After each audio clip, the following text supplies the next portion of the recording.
點啊，法蘭克福 DAX 指數咧就跌緊8點5600點，巴黎嘅 CAC 指數咧就係跌緊17點啊3722點嘅喎。係啊，呢個時候咧就好需要專家意見睇下，究竟個美元咧究竟想反彈幾耐啦？咁啊呢位朋友就嚟自福匯亞洲分析研究部嘅貨幣策略員啊梁啟俊 Jacob 你好。係你好，你好。Jacob 啊，咁啊睇翻咧嗱出咗呢一個上個禮拜咧就 FOMC 個 meeting 嗰個記錄啦。咁啊其實咧就唔係話一致過通過晒話維持利率不變嘅喎。咁啊當中咧有一位咧就反對嘅，咁啊就通常都喺字眼上面執着啦。不過睇翻而家嚟講咧，甚至乎有一啲句法都改咗，譬如話刪除咗對於話樓市改善嘅措辭啦，令到咧即係整體嚟講早輪一片樂觀嘅言論都有少少調整啦。咁啊究竟如果咁樣嘅話咧，美元會唔會借呢個勢又跌翻轉頭咧？嗱，其實睇翻咧你話就住嗰個會後記錄啦，事實上其實之後出咗嚟之後咧，個加息預期其實就細咗嘅。因為見翻就係話相信咧喺呢一段時間，雖然你見到個經濟係有改善，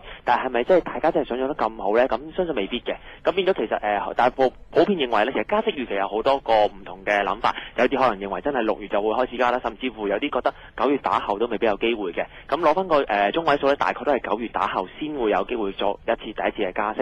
咁我相信咧呢個都係目前就比較爭拗比較多嘅一個睇法，就係究竟幾時加息。咁我自己個人認為就睇翻3樣嘢啫，經常都係強調嘅就係嗰個通脹啦、就業啦同埋呢個房地產。咁喺呢3方面去作個評論嘅話咧，我認為就美聯儲加息嘅，即係現階段真係好迫切考慮加息嘅機會咧，就真係唔大嘅。咁呢個就我都會睇翻，就係有機會9月到10月可能會再一次加息，但係打後加完第一次息之後咧，相信可能會維持一段時間係一個都係偏低嘅利率水平咯。咁啊，另外 Jacob 想請教翻你啦。嗱，上個禮拜5咧個數據真係令人幾驚喜㗎，因為美國嗰個第4季 GDP 啦，咁啊係增長5.7%，亦都係6年嚟咧最大嘅升幅嚟㗎。咁其實呢個數據咧會唔會話咧短期嚟講都繼續利好咧呢個美元咧係持續反彈，同埋亦都咧印證咗美國嗰個喺個經濟基本面咧已經有一個明確嘅改善喺度啦。睇翻個數據咧，真係真係幾理想。其實大部分都會預期第4季一定會好㗎啦，因為咧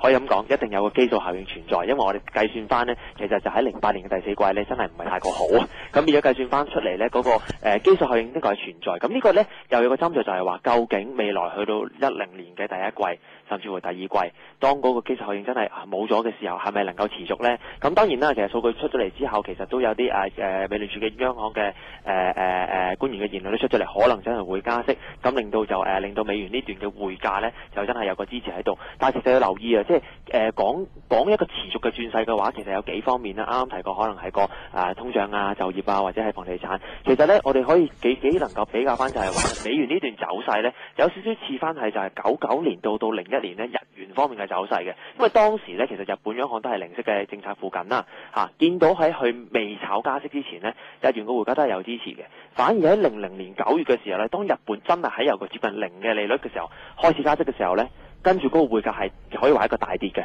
咁呢唔排除呢段情況就係話去到10年啦，大家都認為美聯儲應該冇得再減息㗎啦，都係有機會加翻0.25厘上翻去。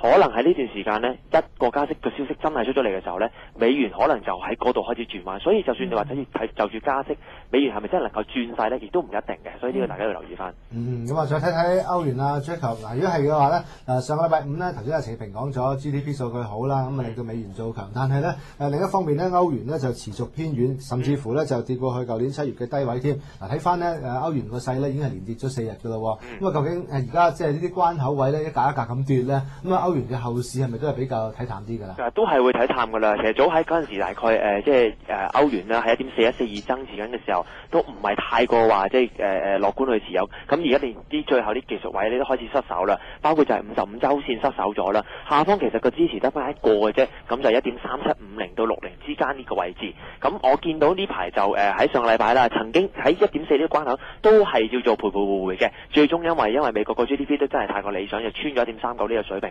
呢段時間呢，佢連呢咁技術位都失守咗嘅呢。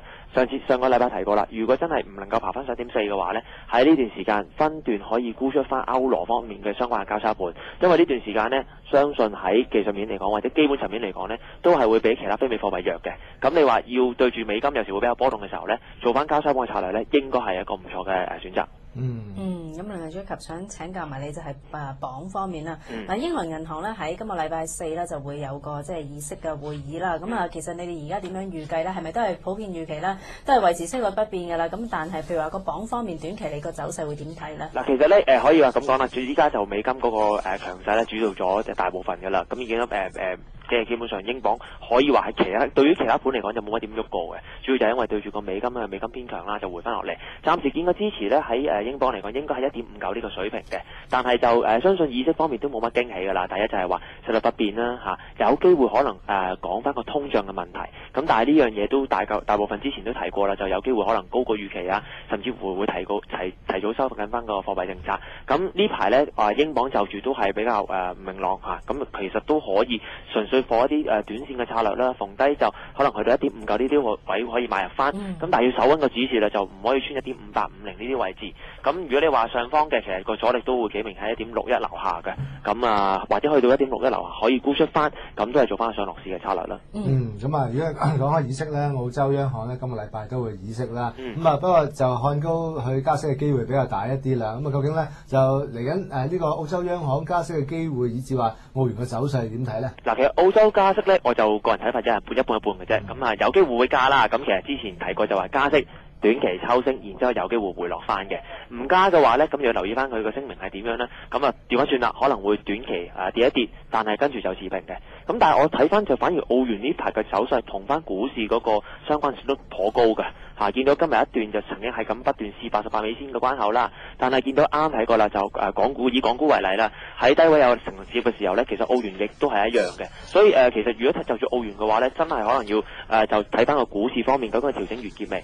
暫時嚟講如果話調整未完嘅話呢，其實你話吸納嘅時機就未到，但係已經去到88美仙呢，都係嗰句啦。基本層面嚟講或者息口主導又好啦，其實已經係一個非常之唔錯嘅吸納價值。咁就住啱啱提翻就多啲少少就係港股，同樣地啦。上個禮拜有提過，呢排都係有少少低開高收嘅味道，今日就更加明顯。